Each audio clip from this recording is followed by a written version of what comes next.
What's going on, guys? Welcome back to the channel. Welcome back to the Jurassic Park review series, filling in the blanks of the Jurassic Park movies. The series is not called Jurassic World. It's Jurassic Park. Despite what Universal is going to tell you, it's Jurassic Park. So we're filling in the gaps for the Jurassic Park movies I have yet to review. So I think that's the first four. I've already reviewed Fallen Kingdom. Maybe we'll do an update on Oh our. yeah, we gotta talk about Fallen Kingdom. Yeah. This is all leading up to Dominion.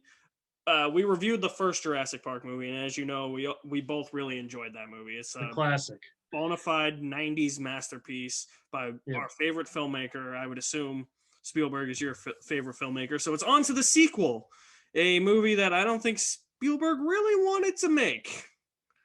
I mean, it's a price of success, you know. It's Yep, the exactly. first one was such a big hit, phenomenon. Of course, they wanted to move ahead with the sequel, with Michael Crichton writing a sequel as well. Yeah, yeah. It's interesting too because I think did he write? I know he wrote the screenplay, but did he write a sequel novel because the first movie was so successful? I believe so. And his book was really successful too, but Yeah, and he it's strange too. We actually didn't mention this in our review for Jurassic Park. The Jurassic Park movie is very different from the Jurassic Park book. yeah, and they take elements of that book and they put it in this movie. Yeah. So I think when it comes to the Jurassic Park sequels, I think we can make the argument that Jurassic Park never needed a sequel. I would agree with that. And I'm a fan of this franchise. I think the sequel movies all have fun stuff. They're all entertaining in their own ways. But they're mostly just fun. Like it's not like the first one where it's Right. trying to be Right. something bigger. Right. They're just fun dinosaur The movies after theme the the first themes are kind of relegated to the background and the characters. This is the one where the characters start to make really stupid decisions, and that just carries throughout the other three movies as well. The one. first one, everybody was like on point with their decision making and how they were going to solve some problems. But in this one, it's I guess I guess to preface it, I don't hate the Lost World. I don't know if you feel the same because I know you just watched it. I don't hate the Lost World. I love the concept, and I love some things that are in this movie. Overall, it's a mixed bag for me. Goldblum, there's too much Goldblum. I'm not a huge fan of Vince Vaughn. The main human antagonist, Pete I can never say his name, Pete Postlethwaite. It's yeah, Roland Tembo or Roland Yeah. Tembo. Yeah. Yeah, I just find him as a discount shooter guy, you know.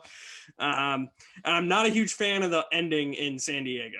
Not at all. I do not like that third act at all. Obviously, we'll get to it. We'll talk about more of what we don't like. Those are just some of my general thoughts, and I'm gonna get into my general thoughts more and expand on those thoughts more. But since you just watched the movie as well, what are your thoughts on The Lost World? Because I know for a while you were like, I don't like this movie, and I'm curious to know if this rewatch actually if it went up or if it went further down. So it was interesting because I haven't watched The Lost World in a long time because I've never been a big fan of this movie. I owned it on VHS as a kid. Mm-hmm. I was never a big fan. It just always kind of bored me. It doesn't have the same charm as the first one. Uh, and the thing is, like, when I was watching it today, just in preparation for this video, for the first like half or so of the movie, I'm like, this is better than I remember. Like, this is kind of cool. This has got some cool stuff in it. But then it hits a point once the T Rex attacks the hunter camp and they're just running around from raptors and T Rexes in the dark for like 45 minutes before they go to San Diego, and then the San Diego stuff. Like, Yeah.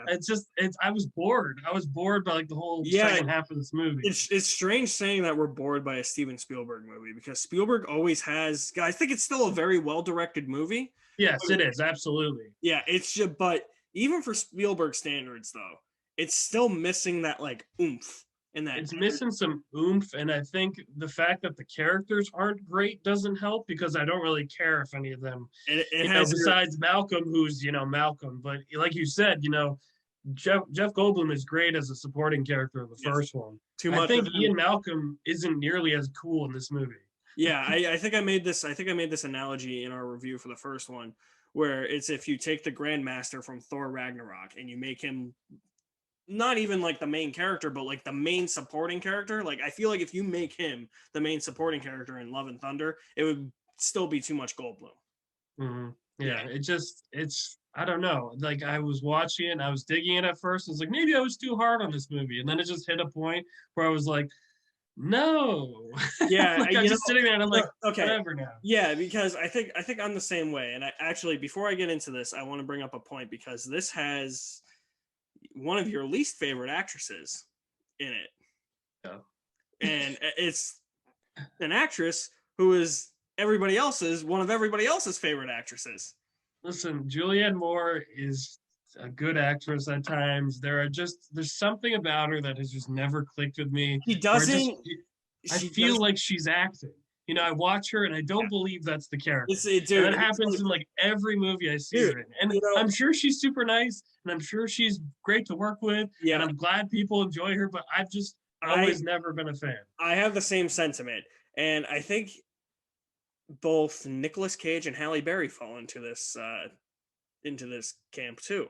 Because I mean, everybody's been saying Nicolas Cage has been getting better as his career has gone on, but I haven't seen a really good Nicolas Cage performance.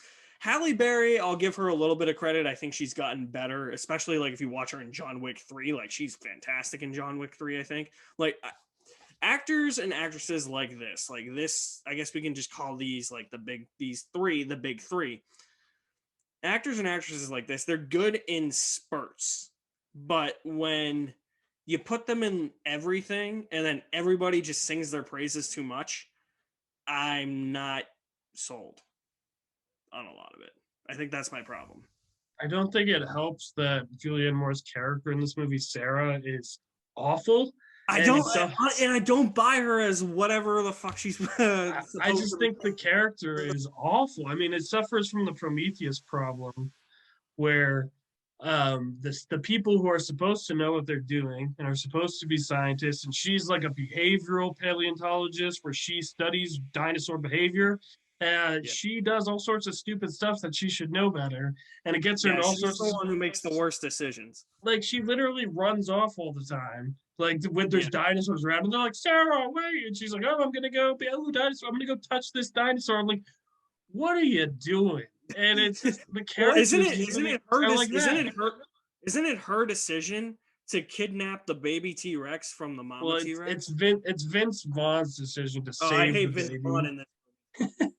Yeah, I mean, I'm just not fond of the cast in this one, especially when it compared to the first one. Okay. And not even just the actors, but the cast of characters are so much worse. The characters are not written very well at all. No, Peter Stormare is here to be a bad guy, sort of, but then he gets killed after like a 15-minute scene. Why do I keep thinking that Peter Stormare played Alistair on Supernatural? He didn't. He played a bunch of other guys. He played someone in Arrow back in the day. Yeah.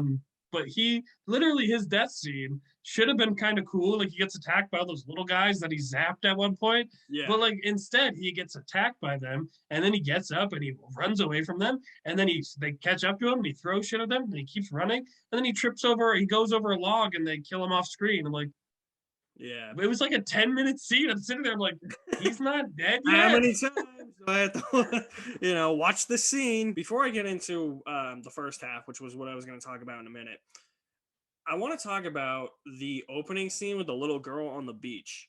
Yeah. Because I feel like this is the trap that The Lost World, Jurassic Park 3, and the 2 Jurassic World movies fall into, where it's, hey, we're going to introduce this new breed of dinosaur that is supposed to be like bigger than what you saw in the previous movie. Like we saw, obviously, like the T-Rex was in the movie, in the previous one, so that was like the big dinosaur. But I kind of look at those things. I don't know what breed of dinosaur they're called, but you know which ones I'm talking about. The ones that like that show up and then they have the little flaps that come out and they spit the poison at you. Yeah, from the first one. Yeah, those little green raptors in this one at the beginning, I feel like are supposed to be the next big monster compared to that.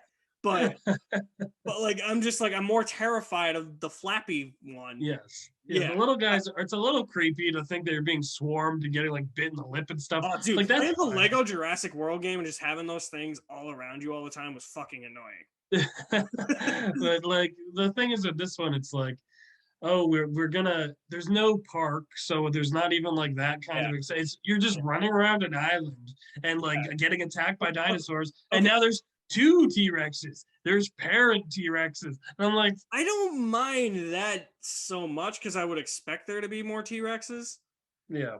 but I don't think it's executed very well. Well, that's your big thing is, oh, there's another T-Rex, and oh, look, by the end of the movie, there's raptors everywhere again, and Yeah. they're being smart, and they're Yeah. like, okay. Yeah. Exactly. It But just feels like leftover, like deleted action scenes, sequences from the archive first footage. one. Yeah. Yeah, like it's like they came up with these cool little sequences. Like the trailer scene is pretty cool.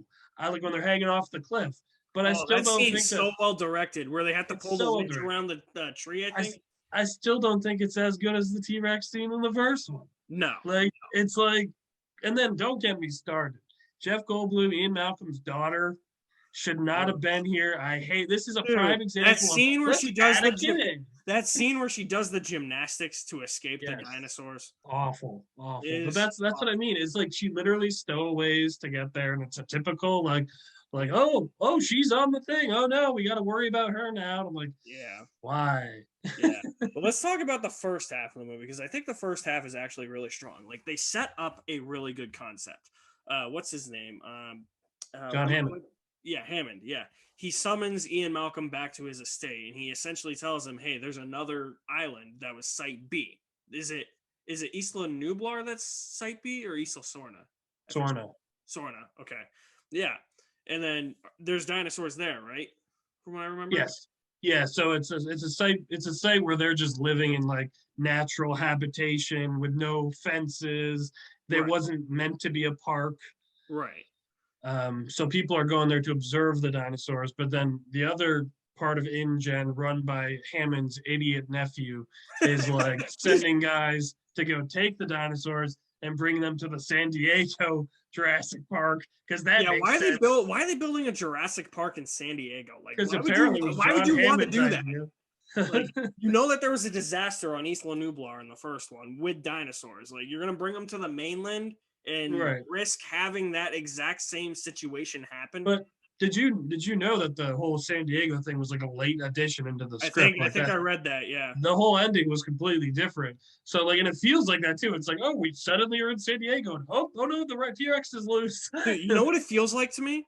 It feels like the really terrible Roland Emmerich Godzilla movie Oh from god. from the 90s. Well, I mean, it also doesn't help that Godzilla in that movie essentially looks like a T-Rex and it's in the city.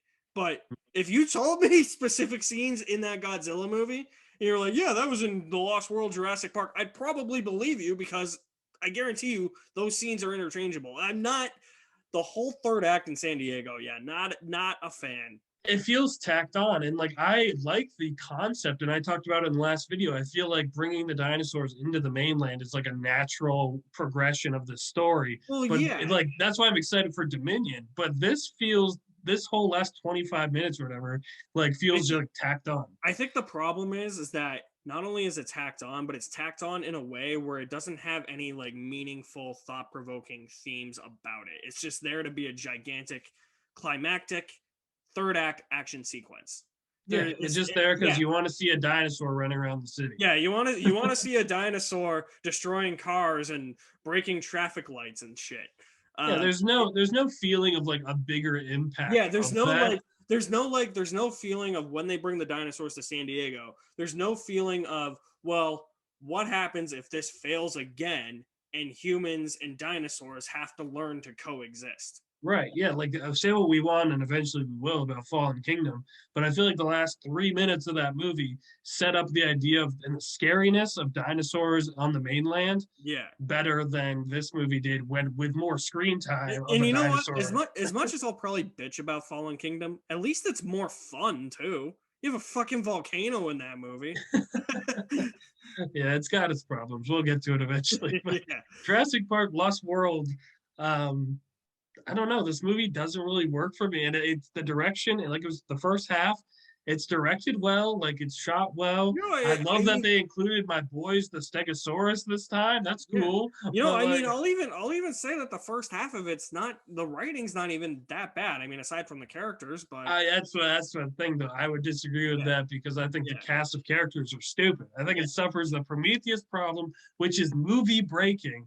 When your smart characters do stupid things yeah. just to have This action was sequences this happen. was the down for me. This was like the downfall of the characters making bad decisions throughout the rest of this entire series. And nobody even gets really called out for the stupid Yeah, there's decisions no enough. consequences whatsoever. Like it's like Eddie dies when they bring the baby, but like who cares about Eddie? He was that guy fumbling around in the mud for like 10 minutes, Yeah, like trying to hook the rope and we got the car cable. I'm like, who cares? yeah. Where's Alan Grant? Alan. Alan. um, yeah, I mean, I don't hate the Lost World. Like, it's not one of those movies that angers me when I watch it. Right. You Yeah, know, I'm not angry by it. I just think it's not great. let me ask you though, because I feel like your opinion on it has gone slightly up now that we're talking about it. Did Yeah. you like it more on this rewatch than previous rewatches? The first half, Even with like take into account, yeah, I know you like the first half, but take into account that second half, like all your problems in the second half, even with those, was it better on this rewatch? maybe a little bit, but it's Okay, still. yeah, I'll even spoil a little bit of my thoughts on Jurassic Park 3.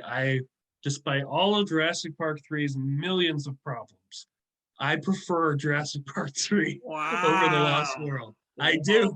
I do. wow, And I'll get more into that in the Jurassic Park 3 review. But I think this one, I can't get behind the characters. I can't. yeah, I can't. And at least with Jurassic Park 3, the stupid people are stupid. So they make stupid exactly, yeah, decisions. I guess And so, it's like, yeah, oh, of course they would. They're stupid. Where in this one, I'm like, I expect more from these people who are researching dinosaurs to not be like, oh, I'm going to run off and do this. I'm going to kidnap a baby T Rex because that's going to go well. I It's know. like, it's Yeah, stupid. they're like stitching up its leg or something because didn't it get like hurt or Yeah, something? it got hurt when the poacher guys like took it. Yeah, I mean, I would think that that thing would fight back. And it's like they try to make it there be a bigger message in this movie with the poachers, where it's like they're like you were saying, they're all kind of like evil versions of Muldoon. It's like what you thought Muldoon would be in the first Yeah, Jurassic Park, but exactly. it's like now they're actually that. Except even Roland Tembo isn't like that bad of a guy. He just wants to like, beat a T Rex and be like a predator. He's like, Dun, that's dun, the dun, dun. biggest predator Dun, ever. dun, dun, dun. But like I don't know, they're trying to make this message of like, oh, dinosaurs. Really though, the real bad guys are us. We're the Which predators. I And get that. I'm sure. I get that. Yeah. But it was just conveyed a lot better in the first one. The first one just was a better all around movie, and this one I think you could tell Steven Spielberg's heart wasn't really fully in it. He even admitted it wasn't. There wasn't as much of a story to tell as there was in the first one because you didn't have those great character interactions. You didn't Dude, have those debates. yeah, Instead, it was boiled down to, oh, we want to protect the wildlife from the poachers. dude, It's and like, even in the first one, like it's not just the the character interactions and the characters itself. It's like the actual story and where the story goes. Like I said before, you got to take into consideration that the first one was completely different from the book, and they yeah, still made one of the best movies of all time. yep, Yeah, and then I don't know what I mean, like I said, I don't hate this movie, but it it just pales in comparison compared to the first one. And I feel like it's attempting to do what the first one did. It's just not conveying any of its themes or messages in a well written or well thought out or even well paced way that the first one did. yeah. It's just all around. I think it's a much weaker movie. And I feel like it's a hollow movie. It's not really saying much. And when it tries to at the end with like Richard Attenborough sitting there being like, oh, the only way for these creatures to thrive is without us. And it's like, okay, cool, nice message. But like, then how do you explain Jurassic It should, World, John Hammond? How yeah, do you explain why you opened another park where the guy in Jurassic World is like, it was John Hammond's dying wish that I open up this park? Like, well, according to Lost World Jurassic Park, John Hammond was like, no, we shouldn't be involved. Yep. It's very, the series gets very contradictory, and I feel like this is where the series started to take on more of a they're just monster movies type of tone, you know. Yeah, this one tried to do a little bit more than that, but I think because of it didn't succeed at doing that, that's why it's just not as fun, because it's just kind of like it doesn't know what it wants to do. Yeah. And it's just like, oh, we're gonna bring back the most popular character from the first one, and then he'll lead the movie. And it's like it doesn't work as well as they probably hoped it would. I gotta look and see what I gave this on Letterboxd. Because if I say what my grade is and it's totally different than the stars I gave it, I'll look. Yeah, someone's gonna call you out and call you a liar. Yeah. Yeah, I was gonna give it a C plus. I have this rated at a 2.5 on Letterboxd. Yeah, so I'm gonna go C plus. What are you gonna go? C? I'd give it probably a C. Yeah, I'd give it a C. C. Yeah, it's a very inferior sequel, unfortunately. Yeah. All right, so that is our review for The Lost World, Jurassic Park. Stay tuned very soon for reviews of Jurassic Park 3. I almost called it Jurassic World 3. Jurassic Park 3, and then Jurassic World, and then we'll do updated thoughts on Jurassic World Fallen Kingdom. That's one that I got to rewatch anyways. I think I need a refresher on that. Because who knows, I have a feeling my thoughts are going to change on that one. So, you guys are the best. Thank you for watching. My name is Alex. That is Pat. Where can they find you, Pat? You can find me on Twitter at this Pat guy. Talk about a lot of movies, a lot of discussions about comics, about Star Wars, about a bunch of stuff. So you can follow Star Wars. But that's how it always it's starts. It's a very dangerous place. Oohs and ahs, and then by the end, people are running and screaming. Yeah. All this jumping and fighting, it's exhausting. That is a very dangerous place on Twitter. Yeah, you can find me at my official website, alexmaddenmovies.mystrikingly.com. All my social media links are there. You guys are the best. We'll see you at the movies somewhere.